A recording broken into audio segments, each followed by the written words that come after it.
All right, let's bring in CTV News political commentator Scott Reid for some of the politics behind this cabinet retreat. So we're talking about the wildfires, we're talking about housing, we're talking about daycare, a lot of pocketbook issues for Canadians as this government, of course, is hoping that they can turn things around, Scott, because the polls not good for the Liberals these days at all. Yeah, well, we heard the Prime Minister, obviously, their focus immediately and on a most urgent basis got to be placed around the wildfires in British Columbia and Northwest Territories, where it looks really devastating. So you heard him speaking about that. When he says the IRG, that means Response Group. That's basically a sub group of cabinet and some senior officials trying to marshal those federal resources. That's going to be the immediate focus, given the urgency of that situation. But the big job of this cabinet retreat for the federal Liberals, for Justin Trudeau and his cabinet, is to fix their compass, because it's not pointing north. It's been pointing south. And that means that's because that's where their poll numbers have been headed. They're trailing by a good 10 points, Pierre Poilievre and the Conservatives. It feels like it's starting to get baked in as a gap. There's some huge demographic challenges in terms of where votes are and are not. So, the government has really got to get down to basics: affordability, economic management, dealing with the pressures of housing. It's got to persuade people that it has a plan and then it can actually generate results on these things. And I think that's, as much as anything, what this cabinet retreat will be about. It's interesting. The Globe and Mail had an article, Scott, in the last couple of days where it was something to the effect of, an opinion piece, something to the effect of, 6 more years of Justin Trudeau. Is that really the Liberals' plan here? Your sense of perhaps some of these conversations that are going to be going on in the hallways in and around this venue in Charlottetown by Liberals who might be wondering about the Prime Minister's political future and their own political fortunes being tied to him. Yeah, and that piece by Campbell Clark on the Globe comes in response to the assertion that not only will the Prime Minister run in the next election, but that he would want to serve out the entirety of his next term. That's how you get to 6 years, 2 years to the election, 4 years beyond that. I sort of shrug my shoulders at that in terms of overall critical path.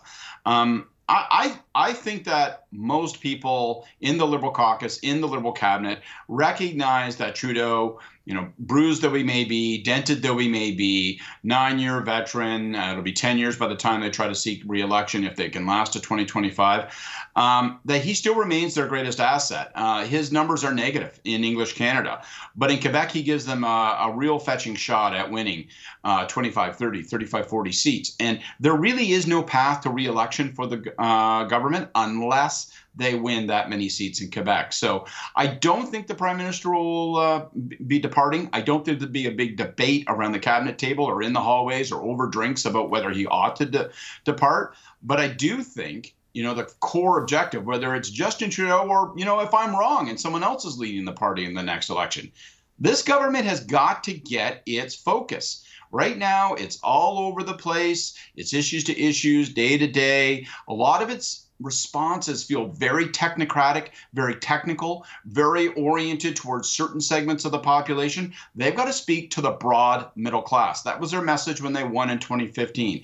We're here for the middle class, and that's got to be their fundamental message now, and it has to come with proof points. So if it's on housing, it can't just be a handful of rental units for those who are in, really distressed economic circumstances. It's the middle class. It's the broad middle class that are saying, can I and can my kids ever afford to buy a home? How do we make that plausible? How do we make that a thing that can be achieved? That's the answer that they've got to come up with. And if they can demonstrate to people that they've got a plan, they're working toward that, that it's common sense, that they're focused on dollars and cents, and they're focused on nuts and bolts, then they can right the ship. And if they don't, they're in real trouble.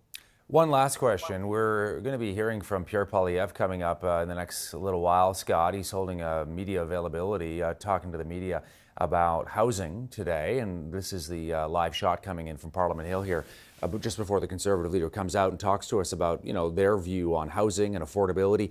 If you're Pierre Poilievre, you see the polling numbers, Canadians still have perhaps some reservations about you, but people are tired with Justin Trudeau. What would his strategy be right now, Scott, do you think, Pierre Poilievre?